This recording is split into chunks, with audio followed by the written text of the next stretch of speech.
The Vexthari invaded the humanitarian outpost on Kepler 186f without warning.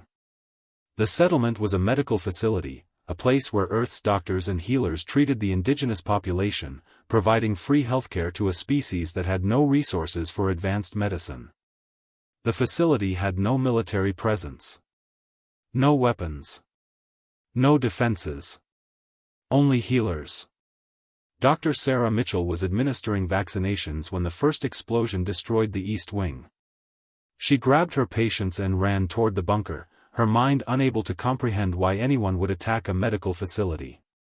The Vexthari soldiers stormed through the corridors, their weapons blazing, their mission clear: eliminate the humans providing aid to the indigenous population.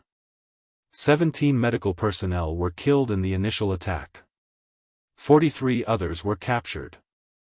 The Vexthari's reasoning was simple: by removing human aid workers, they could destabilize the indigenous society and claim the planet for themselves.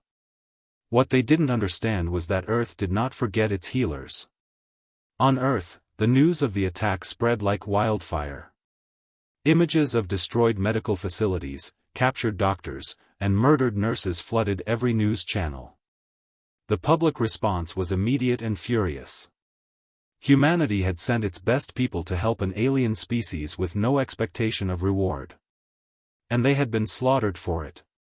Within hours, Earth's military command activated Protocol Mercy, a contingency plan created specifically for situations where humanitarian workers were targeted.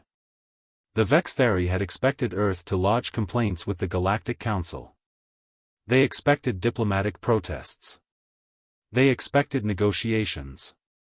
What they did not expect was what arrived within 72 hours, Earth's most elite Special Forces unit, the Angels of Death. The Angels of Death were humanity's apex warriors. They were soldiers who had volunteered for experimental neural enhancements that elevated their tactical awareness, reaction time, and combat efficiency to superhuman levels. They were trained in every form of warfare across every environment. They operated with perfect coordination and absolute commitment to their mission. Most importantly, they were authorized to use any means necessary to complete their objectives. 50 angels descended on the Vexthari occupation zone.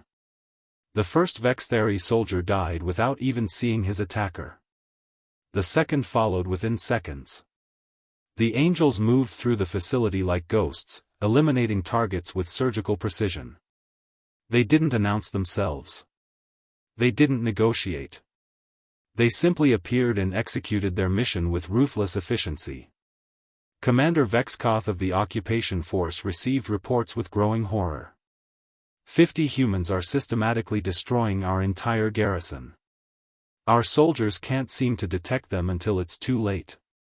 Deploy reinforcements, he commanded. The reinforcements arrived to find 50 angels waiting. What followed was a one-sided slaughter. The Vexthari soldiers, trained for conventional warfare, were completely unprepared for opponents who operated at enhanced human capacity. The angels moved faster, thought faster, and killed more efficiently than anything the Vexthari had encountered. Within 6 hours, the entire Vexthari occupation force was eliminated. The angels retrieved the captured medical personnel with minimal casualties. Dr. Mitchell and her colleagues were escorted to extraction ships, their trauma evident but their physical injuries minimal. The angels had been precise: they targeted combatants, not prisoners. As the angels departed the planet, a message was transmitted to the Vexthari leadership on their homeworld. The voice was cold, professional, and carried absolute conviction. You attacked Earth's healers. You murdered medical personnel dedicated to saving lives.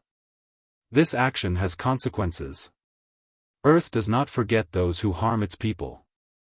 We do not forget those who attack humanitarian workers.